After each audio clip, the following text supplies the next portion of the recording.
Welcome everyone, and thank you for coming to room 2 for our concurrent session from the New South Wales Primary Prevention Collaborative. We are going to learn about new innovative prevention programs being implemented right here in New South Wales. The role of local governments in primary prevention is the focus of our discussion today. I am going to introduce you to Danielle Habib, who is going to facilitate this session. Danielle is the Primary Prevention Officer with CatholicCare on the central coast of New South Wales and lectures at TAFE New South Wales. Danielle has worked with New South Wales Police in a domestic violence specialist role and currently works in high schools and sporting groups in violence prevention education. Danielle has served on advisory boards to council, regional advisory committees and a women's health centre. In 2017, Danielle was recognised as the New South Wales Government's Local Woman of the Year honour roll. So thank you for being with us and hosting this session, Danielle. Thank you very much. Okay, we've just got one person that's going to be coming. Yes, on the panel. Oh, fantastic, wonderful. So thank you for such a lovely introduction. I'm an Egyptian Australian woman, and I work and play and live and raise my children on dark and young land on the Central Coast. I was also born on Garinga land, which is not far from here at all. I acknowledge that the concrete jungle that I'm standing on underneath me is Aboriginal land, the land of the Gadigal people. I often recite the words of Auntie Lilla Watson, a very strong Aboriginal woman in the north of Queensland, a strong advocate for women and also an amazing artist. And she says, well, if you've come here to help me, don't bother. But if you've come here because your liberation is tied up with mine, then let us work together. Those words always resonate so strong with me. So we've come here today to talk about real solid primary prevention examples that work. And we have 3 amazing people that you're going to hear from. We've got one that's going to be coming on the way very shortly. But I believe there's a great deal of work that's being done in this space. And for those of you who were downstairs just recently and have just come up, You've seen that with the speakers that were on the stage, and also Matt has shared a little bit of that already. And even Tanya Farha was talking about how are we sharing our learnings? You know, why do we keep reinventing the wheel? So many of us, like in funding, they're talking about collaboration. Who have you got your funding agreement with? Where's a letter of reference? We know that collaboration is so very important, and that's what the New South Wales collaboration for primary prevention is all about. It initially grew out of the Building Safer Communities for Women, which was a wonderful project where we had ANROS and Our Watch mentoring us. So back in 2017, we said we want more. We don't want to just stop with this 2-year funded projects, which many of us are. You have your 2 years and then you finish. So then we had one of the amazing councils pick it up, and I really need to acknowledge when you have a strong leader, when you have someone that has the initiative to bring people together and be that main person to say, how can we bring in the other services that we're thinking along the same way? So we're working together, we're sharing our resources, sharing our knowledge, sharing what we've learnt, sharing the challenges, and that person was Sharmilla. So I hope I don't make you feel uncomfortable. Okay, you have a round of applause for Sharmilla. DU New South Wales are amazing. Look what they've done today. But that's what it takes. So when a lot of these funding programs finish, so they might go for 2 years, or they might go for 3 years, and these amazing inroads are happening, then a lot of workers will move on into going to a different space. Then what happens to that work? What happens to those resources? What happens to those learnings, those skills? So who is it that is someone who's a leader within your organisations? Who is it that is bringing people together, that sets up those Zoom or those Teams meetings, that sends out those invites, that takes those minutes, that is accountable to those actions? So thank you very much, Sharmilla, for this amazing committee that's continued to stay on. So if I could start now by introducing Sharmilla Falzon, who is the Community Capacity Building Officer for the City of Parramatta. And also I should have introduced my pronouns as she and her. Thank you, Sharmilla. All right, thanks. That's a lot of credit for something I did in really close collaboration with DV New South Wales, who've been along in this journey for a long time and saw the value in primary prevention, even though they weren't funded for it for a long time. I think you're still not. No. So Monique Dam and Renata and the CEOs of just commitment to keeping this statewide collaboration going between ourselves and now Inner West with Matt coming on board to help it running. And the point is just to share our stories, research, resources and learnings, and to also kind of keep the momentum going when we have such a dearth of policy around it. So what am I going to speak to you guys about? So I am actually, let me see, do I have my slides? Okay, yes. So I'm actually going to encourage people to go harass their councils. So I know you're from all across New South Wales. And I think, as it was pointed out this morning, that councils can be way more than interagency partners, and that we don't really need funding, external funding, to do this work the way we have. I'm from the city of Parramatta Council, so for people who don't know, who aren't from Sydney, we're a Western Sydney council. We're a large council of about 240,000 residents, majority diverse, so 52 to 53% speak a second language at home. We're very family orientated, lots of kids, lots of young adults, lots of professionals. So that's our community. We're also a growing CBD, large business sector, small business sector, not the big, the big businesses, but most of our businesses are your mom and pop shops, places with less than 20, 30 employees. But on the flip side, we're a business of 1,000 people, 1,000 people. Half of them identify as female, mostly the other half identify as male. But due to our recent diversity and inclusion survey, we find that we also have people who identify as non-binary, which I think for us, with the lack of ABS statistics, that's a good indication for our community. And we're a very diverse business, rates, roads, rubbish, community services, childcare services, libraries, every which way that you think communities interact and play and use their environment, councils are involved in that. So if you walk down your street and you think about, well, how is that footpath made? Council. What is going into that letterbox? Council, right? So you think about all those points of contact. And all those points of contact are opportunities to put out messaging, opportunities to put primary prevention messages out there, opportunities there to engage community in change. So again, we run community services, we interact with businesses, the large businesses, the small businesses. We manage all the sporting fields, so we're involved in sporting associations, fields, infrastructure, even animal management. Like when I was doing the consultation for our DV action plan, my manager's like, go talk to the animal management people. I'm like, why? Because they know which households are in trouble. They know which households are interacting with the police because they've gone up to pick the dog or the cat, or they're keeping an eye on the dog and the cat. News to me, but hey, it's an inroad. The other big point, if you really want to get into local advocacy, is how is that local piece of infrastructure being designed and built, and how accessible it is for all genders, for all members of the community. How's it being named? What artwork is going in there? And the other thing is we're a very trusted source of community information. Speaking to my social media team, they said their lowest statistic for views on a social media post is 2,000. I said, that's your lowest. They go, yeah, that's our minimum standard. So anytime I put out any kind of campaign, social media campaign, I'm aiming for it to be seen by more than 2,000 members of the community. That's an amazing amount of reach for something that I'm only paying $100 for or $200 for, and that if you're a community partner and I'm working with you, that's not out of your budget. That's out of my budget for design and whatnot. So it's a really good point for you to get messages out there through a partnership. Also, advocacy. I'm going to talk a bit more about this advocacy line, but our council has been really active in trying to push the primary prevention and domestic violence message through whatever local government advocacy avenues we have, because we have been lucky to have really good councillors on board. We have the political will. And I'm sure in your councils, there will be political will.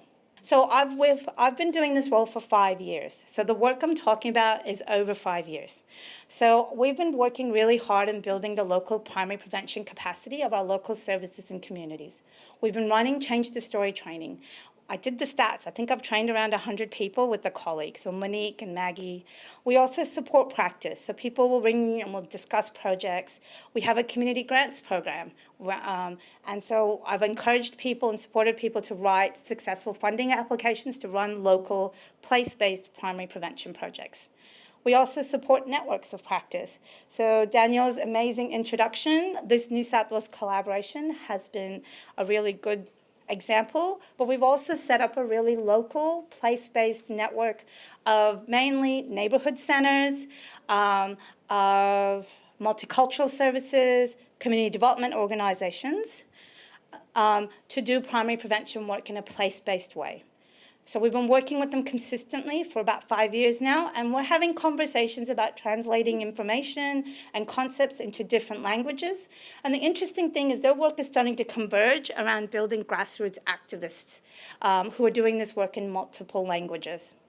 The other thing that I've been kind of proud of is this work has led us to support a consortium that has been able to get a 3-year funding from DSS, around $500,000 worth of funding to develop place-based primary prevention projects, and that is wrapping up this year. So that's delivered across my LGA plus also Cumberland.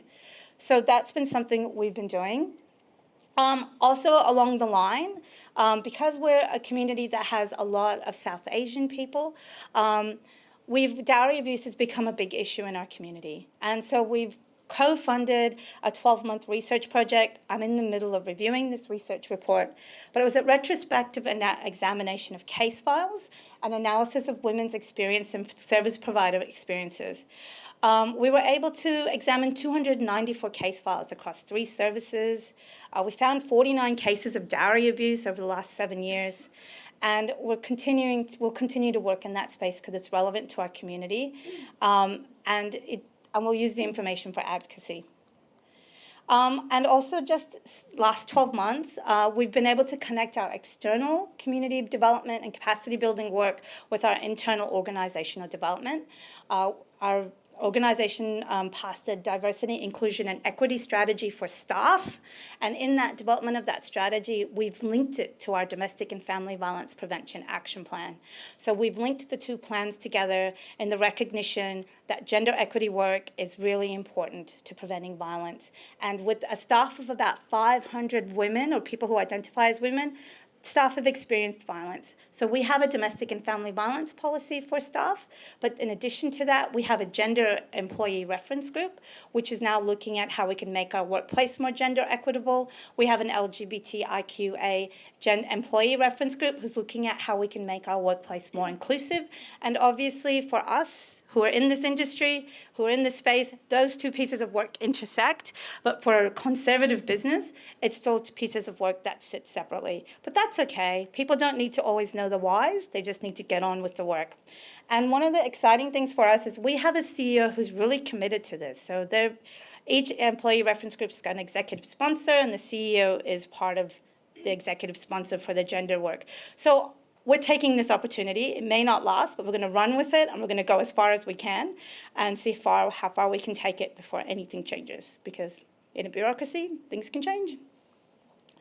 Another bit of piece of work that was just finished a couple of weeks ago is that we've developed a prevention of domestic and family violence action plan. Unfortunately, this is based on Change the Story version 2, because for anyone who works in a large bureaucracy, things take forever and ever and ever to get past all the levels. So by the time I was ready to endorse this, our watch changed the story, and I just went, look, it's conceptually still the same, the drivers are still the same, the consistency is still there, only I know, and now you know. Shh, don't tell anyone. But the work commits us to this framework, right? Goal 1 and Goal 2 are about promoting gender equality in the community and in the workplace. Goal 3 is about what we can do to strengthen and support the response sector. And there's intersectionality, there's work in the LGBTIQ framework. It's not perfect, but it's to commit our council to this work for 3 years. So that's us in a nutshell. I'm sorry, I rushed. I had 10 minutes. So questions, I guess. Or we'll be doing that later. You can find that, if you Google that, you can find that online and download it if you want to have a look. One of the things I really appreciate is the fact that Victorian services and organisations and the Municipal Association of Victoria have been really generous. So we've without some of their resource and help, some of that work in that action plan couldn't have happened, because they've done a lot of the thinking around how to do the higher level multifactorial relationship work around primary prevention. So yeah, there is a question in the corner. Yep. Oops. Oh, maybe here. Where? There's two people that raised their hands at the same time. Thank you so much for your presentation. The work that you're doing in the city of Parramatta sounds amazing. I'm personally from the area and it's super multicultural, so amazing to see that this kind of work is happening. I was wondering what you perceive the biggest challenges with doing sort of prevention work in a multicultural community. Like, I find that when I speak to peers, colleagues, family, friends, there's quite a lot of resistance to prevention work because they don't understand why it's important. So what do you see are some of the barriers in getting community on board, and how do you plan to sort of counteract those? I think a lot of the work we've done has been in very close partnerships with community organisations, so it's really grassroots. And it's then we base our work on where those grassroots organisations have the best connections to community. So over the few years, we've worked a lot with South Asian communities, because that's where our partnerships have led. And it's not something like we're developing our practice as we go. So it's slowly over 5 years. And you've got to work out where people are ready to work in. So 5 years ago, we all were just like, what is Change the Story? And I remember sitting across a table full of organisations, services, volunteer groups, and just talking about a conversation of how is gender inequality expressed in our communities and where the commonality was. And that's where the conversation started. So yeah, resistance will always be there. And I think supporting each other in addressing that resistance is the best way forward, yeah. And someone in the corner there. Oh. Hi, thank you for your presentation. I work for a crisis service in the Newcastle Lake Macquarie LGAs, and I'm just wondering, like, in terms of connecting with services and councils' collaboration with services, what does that look like, and how have you, or what sort of services are you connecting with? And how can we sort of take steps towards that? Because as far as I'm aware, that's not really happening where we are.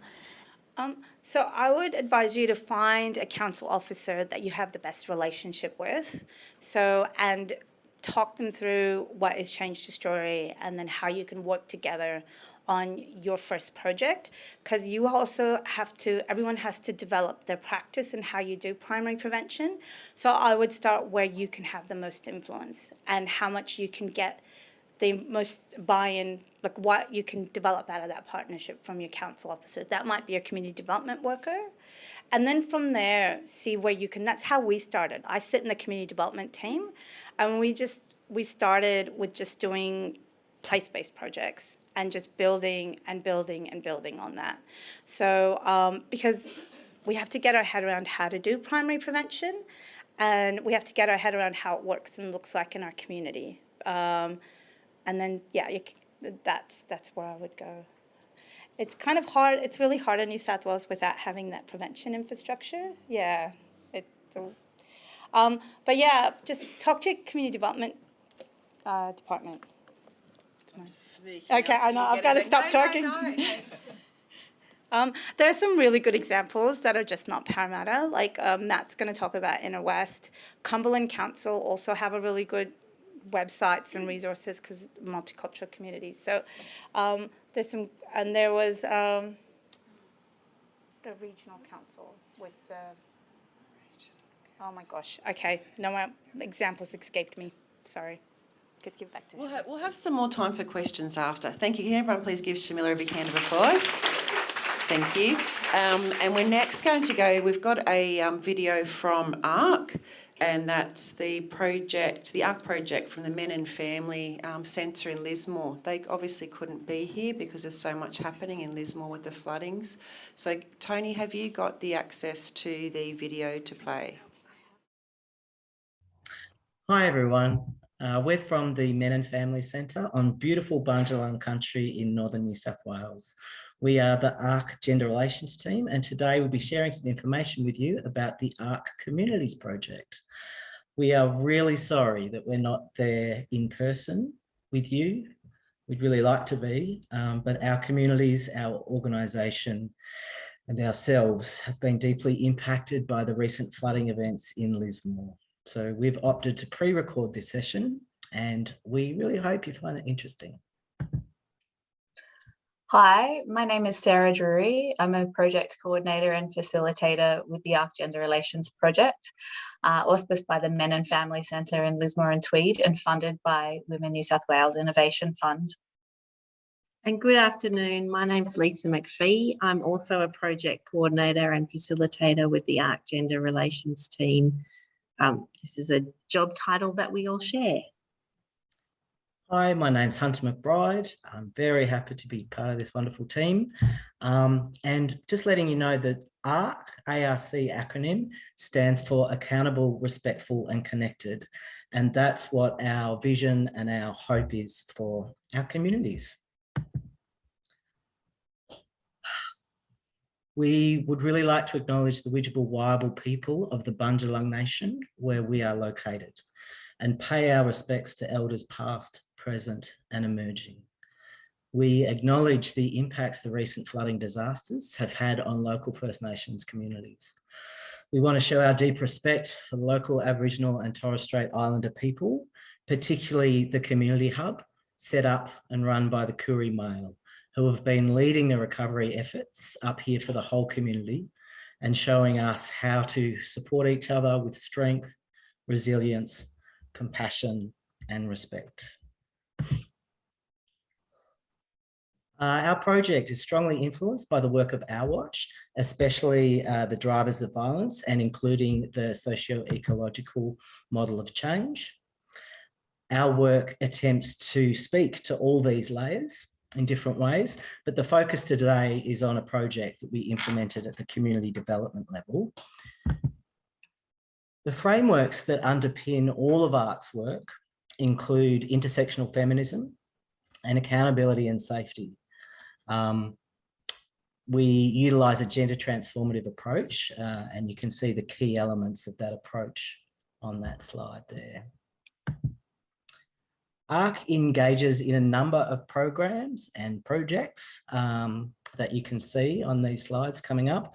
And as I said, we're going to talk about number 3, the community development project based on working together with McBride, how to create male allies for gender equity in your community.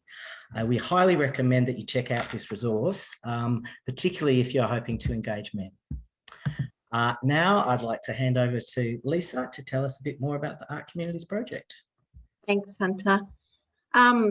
So the ARC Communities project is essentially a grassroots violence prevention project. And what we did was that we were really encouraging participants from that movable middle to step into being a more committed and active ally for violence prevention.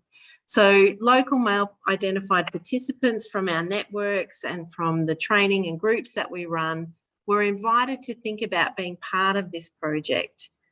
These project participants over a period of 6 to 7 months were screened, trained and mentored to be ready to undertake their projects.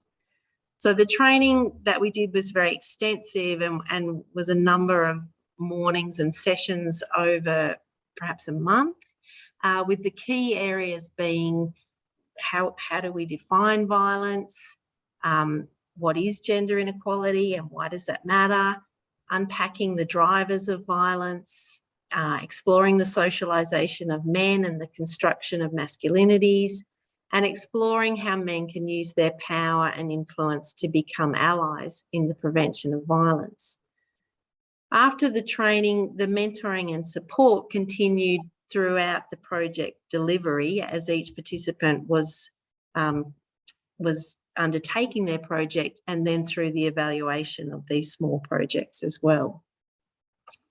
Alongside the project participants and the projects that they did, we also set up a women's accountability panel, because accountability to women and to the safety of women is central to this model. So the idea was that the accountability panel was there to listen to the project ideas and give feedback. The women who were part of this said that they felt safe and respected and listened to, and over time they brought amazing guidance that supported the accountability of the whole Art Communities project, as well as each of the individual men's projects. The experience was very positive and was really a growth process for everyone involved, and it facilitated a kind of generative accountability that was based on the strengths of the project ideas. This whole setup was very new for everyone. Many of the men had never pitched to a panel of women, let alone these amazingly fierce women that we'd recruited, so they were quite nervous. And the panel itself found it really interesting, being in that position in a panel with the projects being pitched to them and their skills and knowledge, you know, being able to be so accessible. In fact, one of them at the end of a long day said, I think I could really get used to this. They really enjoyed being able to give their feedback and thoughts and to raise questions about how each individual project was including the voices of women, sexuality and gender diverse communities and First Nation communities. We also, it's a complex project, but another layer that was really integral was the Project Accountability Alliance. So this was a structure that was just invaluable for us, the workers in this, to be able to take all our ethical, practical, legal, you know, the dilemmas that we had as this project was unrolling to a group of people who were very knowledgeable and very skilled, and also very passionate about supporting us and seeing this Art Communities project work. And so the projects that were developed, you can see on the screen some of the projects that came out of this that the men developed. There were many podcasts, there was some respectful conversations, workshops in high schools. So it was a far-reaching, interesting collection of projects that came out. I'm going to hand you over to Sarah now, who will tell you a little bit more about some of the outcomes and learnings from this Art Communities project. Thanks, Lisa. So you can see on the slide there some of the outcomes that were part of the project, and these were some of the overall outcomes, but each project also had its own outcomes and ripples in an individual way.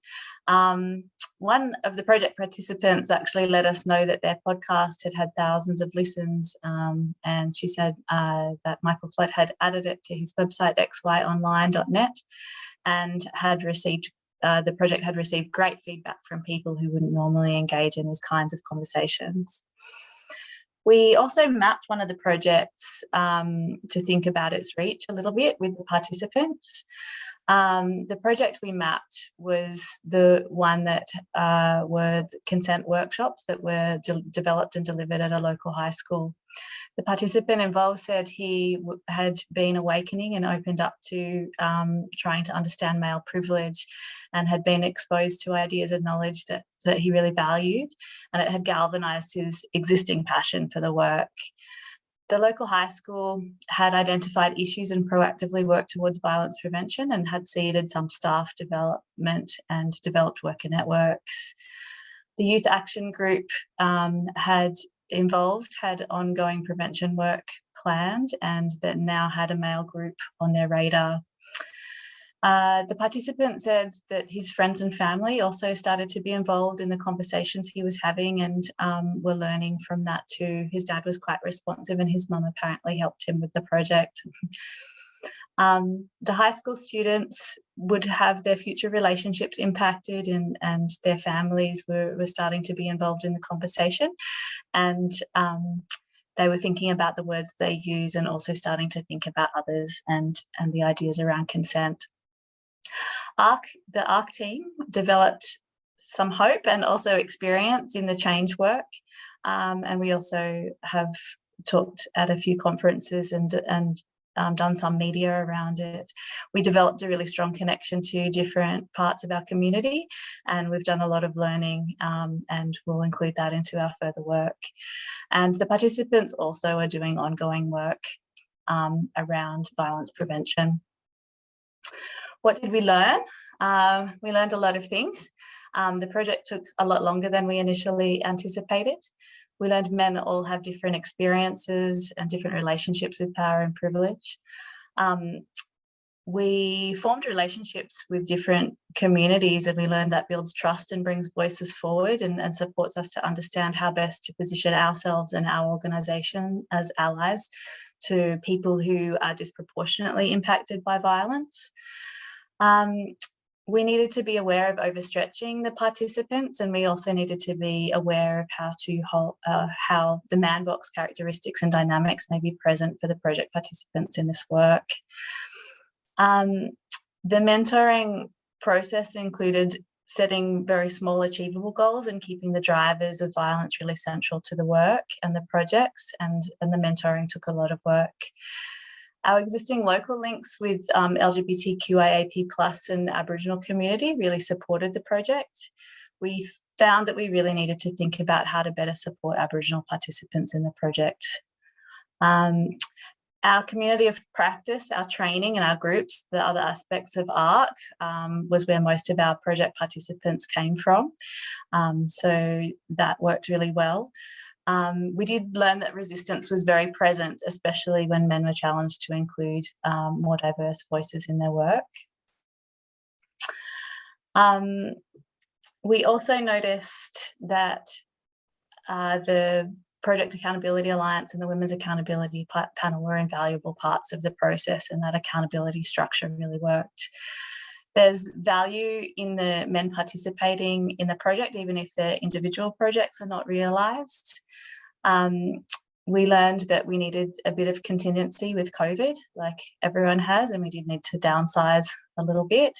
And the work has also led to the participants doing ongoing work in the community. For example, one worker is now working with ACON, and another plans to do those ongoing consent workshops. Here's some of the feedback from the participants. We got a lot of positive feedback and some really great words that we wanted to put up on the screen for you. They found that they learned a lot from this experience, and most of them said that they would engage in it again. This is some feedback from the Women's Accountability members. They also felt quite engaged and empowered by their contribution, and yeah, we really valued their contribution. So that's a brief summary of our project, and if people want more information, please email us. We can send you a summary of our report, or we're happy to speak with you over Zoom. Thank you very much for listening. Thank you. Okay, what a great presentation. Didn't it duck and weave into different areas? Like utilising the youth action team, like within the school, to be able to help present how workers had still maintained the primary prevention work even after the project had closed. So lots of really great ideas. We're going to have some time for questions afterwards, but I'd like to invite Kris Styles from NAPCAN up to speak next. Thank you, Kris.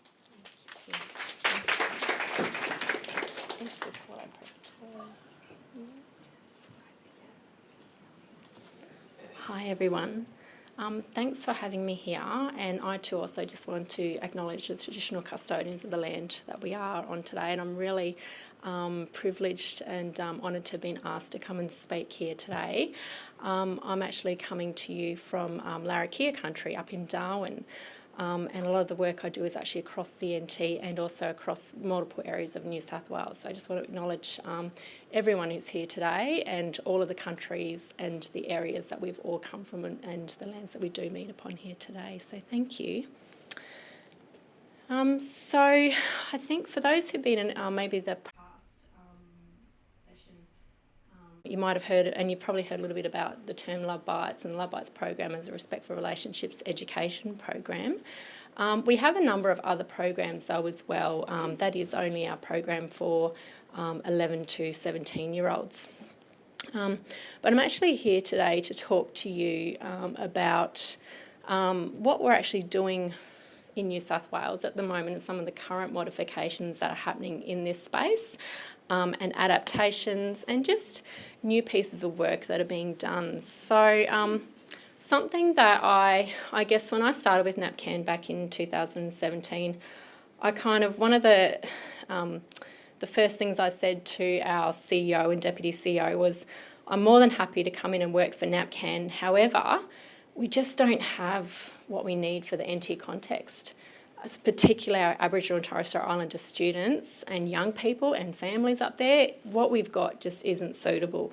So right from the get-go, they were 100% behind me. They said, absolutely agree. We're more than happy for you to start working in this space and doing what can be done. But back to New South Wales, there's a couple of different things that are happening here at the moment. And something I want to mention too is that every time someone goes to deliver a Respect for Relationships education program, whether it be Love Bites, whether it be whatever they're doing, whether it's within the curriculum, I really just encourage people to be thinking about who are they delivering to, and is this the best program for those young people? Is there something else that already exists in their community that is in fact more appropriate, more suitable? Do you have the right people around you to be delivering this program to? Because every time you deliver, you should be asking yourself this question.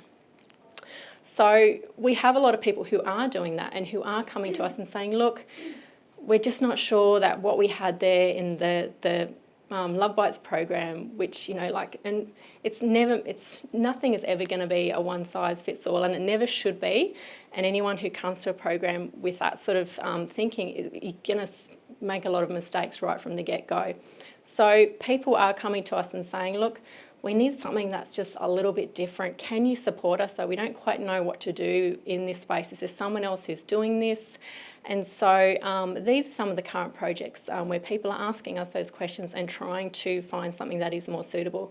So there's a Love Bites Aboriginal adaptation, which is currently, it's about to start from Southwest Sydney Local Health District, Aboriginal Health, and also the Green Valley Liverpool Domestic Violence Service. They were the two key partners who are really getting this happening.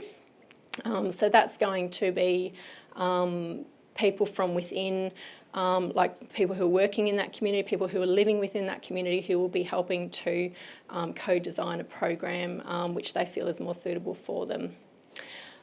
There's a modification example that did occur that was also through South West Sydney Local Health District Domestic Family Violence Prevention Initiative and the National Zakat Foundation.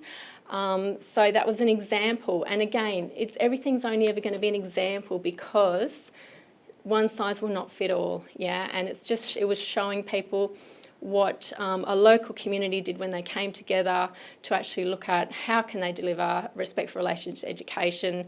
They had a background in Love Bites, but they wanted to tailor it to their community, so what could they do to make that more suitable?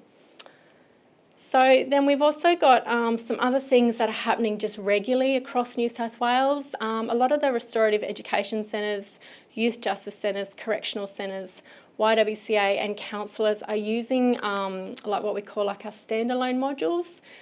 So for people who are working in a therapeutic space with young people who may have a history of trauma, may have already been a victim of violence, may in fact already be displaying violent behaviours, they're all settings where they would use something in more of a small group sort of setting. So just like when they go in to deliver RRE to a whole class or a large group of young people, is it actually best to be delivering to a large group, or are there some people who are already in that tertiary or secondary space in terms of prevention and intervention who actually are needing a smaller setting to be able to do that safely? And some people can only do it one-on-one with a counsellor or the person that they know and trust to be able to talk about and learn about that sort of education.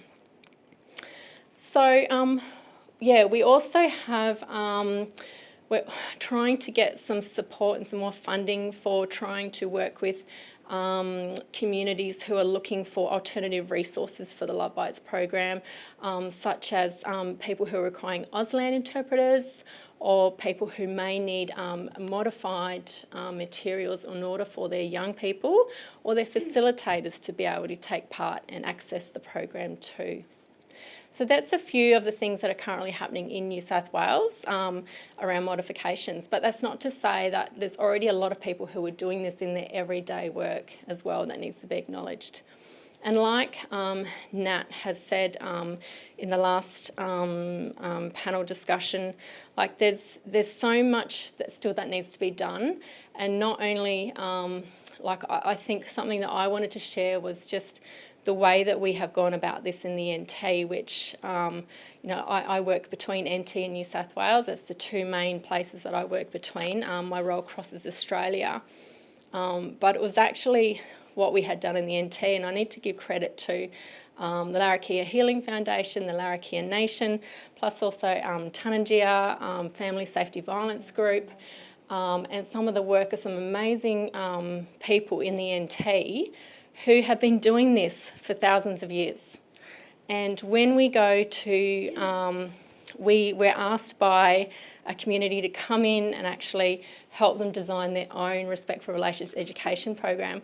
One of the first things we ask them is, well, what's already happening? What have you already been doing?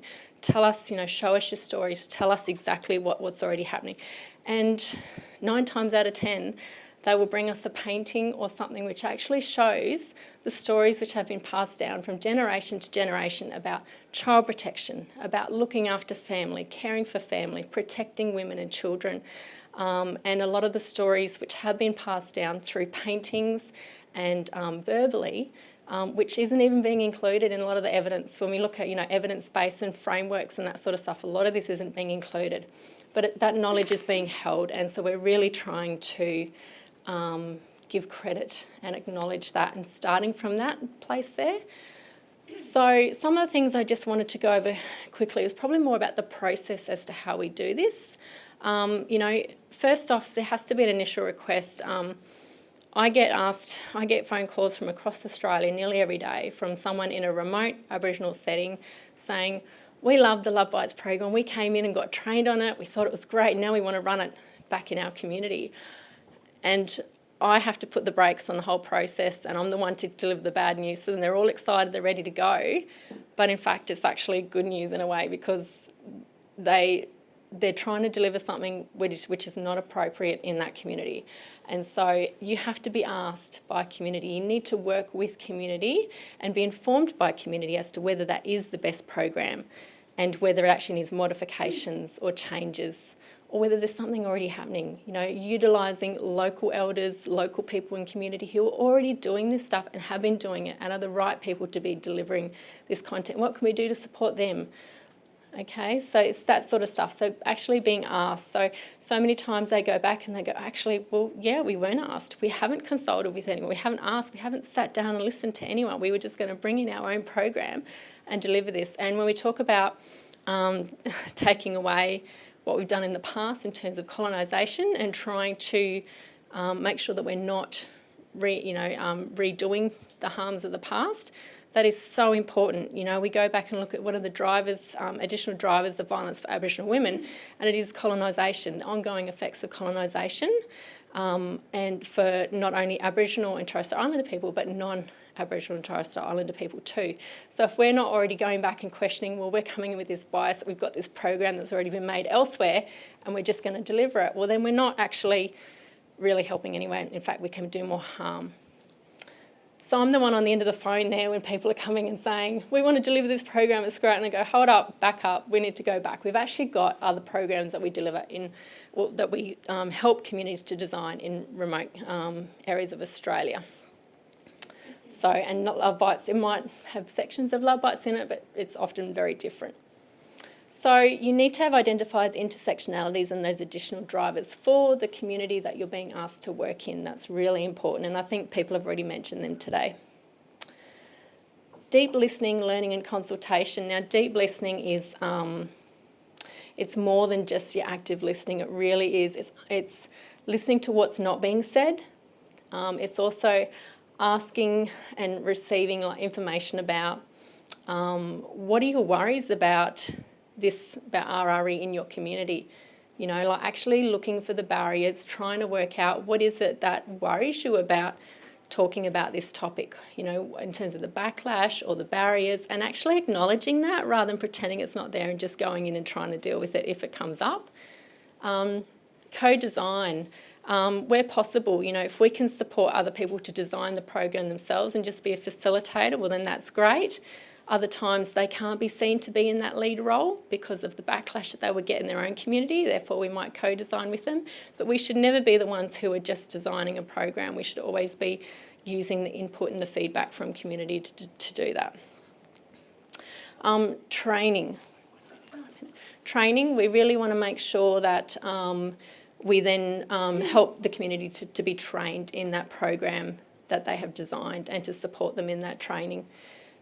We might also go in and help them with delivery and implementation on that first time when they're working with young people, but the idea is that they actually want to be able to deliver that themselves ongoingly. So we don't want to leave a footprint in that community. That's for them to be able to take forward, and so we support them in that way. Evaluation and review is so important. Go and evaluate and review what you've been doing, but have the community do that in a way that they feel is appropriate so that you actually get that true voice. And sharing. So there's stuff that's happened in the NT which we're sharing down here in New South Wales, and it was 2017 that I first started to see people rock up to the training I was doing the NT wanting that context that we're doing up there. So it all goes back to the work back then. So something I just wanted, I think we've all spoken about these, and the barriers and working with the movable middle I think has also been mentioned. So that's, again, I just wanted to reinforce that. It's absolutely working with the movable middle to make a difference. That's the standalone modules that I was talking about in the outer school setting, which our facilitators get access to if they're in a therapeutic setting. Something I just wanted to say is one of the main things that we look at changing might be our consent scenarios, making a scenario which is actually relevant for the young people so that they see themselves in those consent scenarios. And consent isn't just about sex, it is, goes right back from early on. And yeah, this is the one that's just about to start now. Everything we do starts with going right back to those additional drivers and going back from there and listening to community, the creation of new videos to actually suit the context. And hopefully, watch this space, because if it works well in the area we're in, then we've already got other areas of Australia asking to want to see this program when it's done. So we will share that evaluation and review and work with them on that. So thank you, everyone. For further information, just come and see me. Thank you so much, Kris. We'll have time for questions just a little bit after, but I'd now like to introduce Matt Balane. So a few of you have already seen him before, and Matt's from Inner West Council.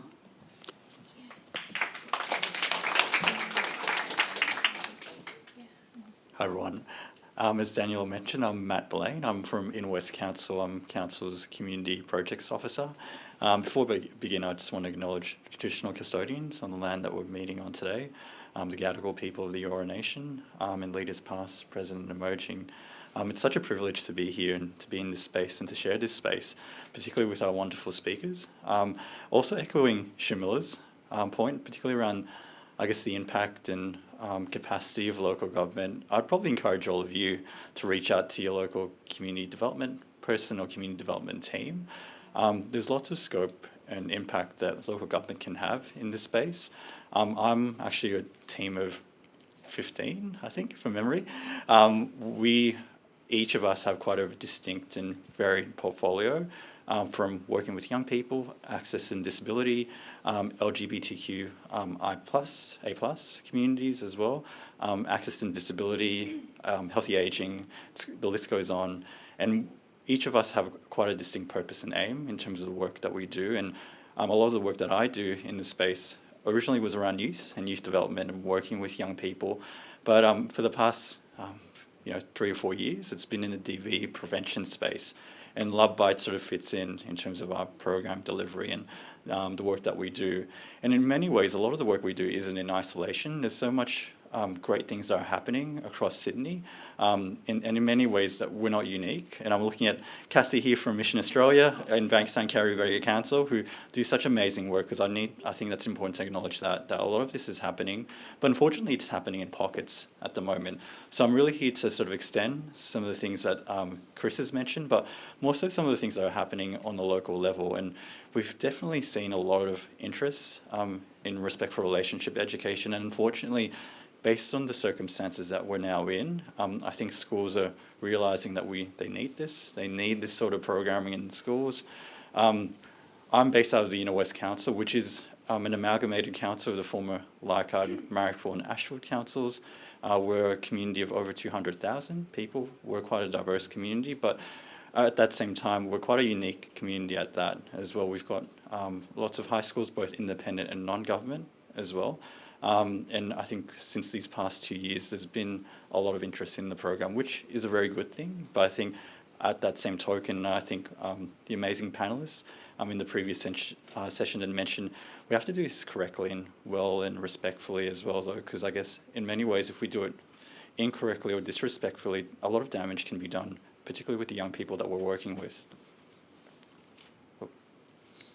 So in terms of, I guess, how Love Bites operates and how we deliver the program, we come in. There's a bit of a structured element to Love Bites where we go through a range of different activities. It's all facilitated discussion, youth-led, where we encourage young people to speak up, given that and provide them that safe space, where we speak about domestic violence, sexual assault, consent is also spoken about as well. We touch upon a bit on legislation, and at the very end, there's a bit of a creative component, and this is sort of the outcome as you see here. These are sort of my 3 favourites. There's a lot. I'm sure there's a lot more amazing pieces that come up, but what we do is try to unpack what's been learned, seeing how, I guess, confronting some of the content that we go through and speak about, but it's also a space for us as youth workers or social workers or practitioners in the space to come in and sort of engage with the young people in a very, I guess, respectful and youth-centered kind of manner as well. Interesting story about that picture around consent, the painting around consent. The young person who painted it at the second half of the workshop, we were going through consent. We were going through how consent is a definite yes, and that obviously that if someone's non-verbal or not saying anything, that's definitely not consent. And that young person actually looked at me dead in my face and said, actually, I can tell when someone, I don't need a verbal yes to find out if someone gives me consent, I can just tell. And obviously in the back of my mind, I'm like, oh my goodness, what's happening here? And then through just those conversations and kind of probing and those probing questions, we kind of got to a place where he realised, actually, I need a verbal yes to realise someone's giving me consent. It's an enthusiastic yes as well, though. So that was a bit of a good news story. I was a bit worried at that point. I'm like, oh, what do we have here? And and I guess it just goes to show how much more there is to be done in this work and in this space, and how much we have a long way to go, particularly in terms of how we work with Aboriginal and Torres Strait Islander communities, the CALT communities, LGBTIQA+ communities as well. I think there's lots that still needs to be done, and I guess having this space where we can work collaboratively means that we can do so in an effective manner. And what Love Bites is just one of many programs, as Kris has mentioned as well. So how this all fits in, Inner West Council's recently adopted a gender equity strategy last year, and that I guess took lots of advocacy and talking about community and grassroots sort of initiatives. Council's end goal was to develop this gender equity strategy to look at how we can enhance equity across the board, and looking at how we can do so internally and externally, because I guess before we can get our start changing the community, we have to get our business internally right. So one of the outcomes and one of the benefits is that we're actually looking to streamroll equity training across the organisation, but also we've got an internal equity committee that's governed by a number of council workers across the various different sections, from typically, I guess, community, but also engineering, parks and recreation, compliance, I guess everything that you think about when you think about council as well. And our three main priorities is around partnership, capacity building and leadership. And respectful relationship education is actually within our action plan. So we've got a 4-year action plan, and part of that is actually delivering respectful relationship education across the local government area and looking at more so at a whole of school approach.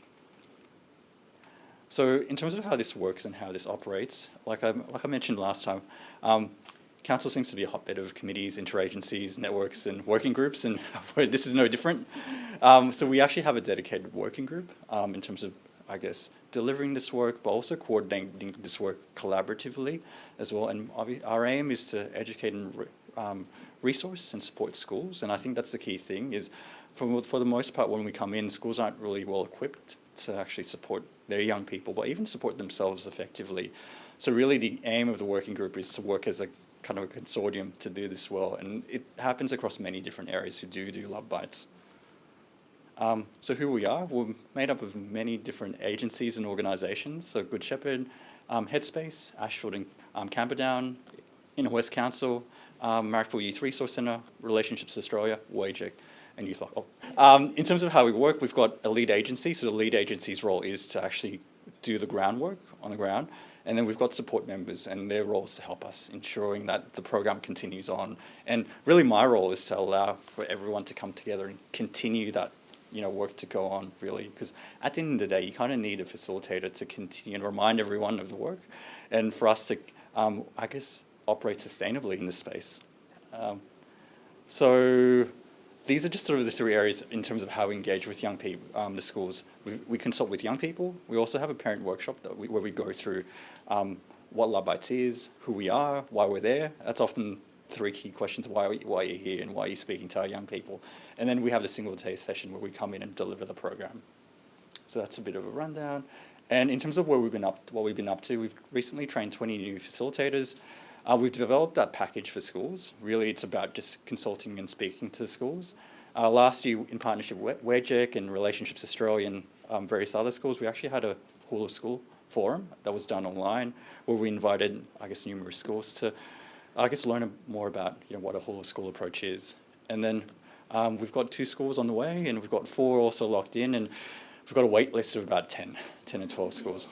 Yeah. So yeah, sorry. Oh, great. I think 30 seconds for questions. Okay. So is there anyone that would like a question for any of the speakers at all? Sorry, we're running a bit. Yes. I'll be speedy with my question to you. I'm interested to know what engagement you're getting with teachers. Has there been a conversation about providing professional education to the teachers to carry forward this work and make that structural change after you go? So there's definitely, I guess every school is different. I guess that's, given though, every school is quite different in terms of how willing and engaged they are, and then that's not taking away the school themselves, but what we have been finding, some schools are really, keen, and there's sort of a gold standard. I'm not going to say the name of the school, but there's sort of a gold standard I always think of in terms of how great the school has been, from the deputy principal coming in to all the meetings, to all their staff being on board, to the point where I guess their student support officer, which is I guess a process that's being rolled out across all state schools, had just been recently trained as the Love Bites facilitators as well. So and their school's actually willing to release him to help us out across other schools in terms of Love Bites, which is amazing though. But they're the gold. They're a bit of the gold standard. But I have been noticing numbers of other schools, namely the SSOs, so the student support officers, who've expressed an interest to be trained up. And the idea is to kind of embed that system of culture, and ideally it is systems change. You're changing, shifting culture, you're shifting change and attitudes and beliefs, not just from the young people, but even within teachers and principals as well though. So I think that's probably the hardest piece, because I guess I wouldn't say it's easy, but I guess the fun bit's engaging with the young people, but I guess the hard bit's engaging with teachers and also parents though, because I've been called up numerous times to speak at PNCs to ask why are you here, what are you doing with our young people, and what's this Love Bites thing about? So yeah. Big round of applause, thank you very much.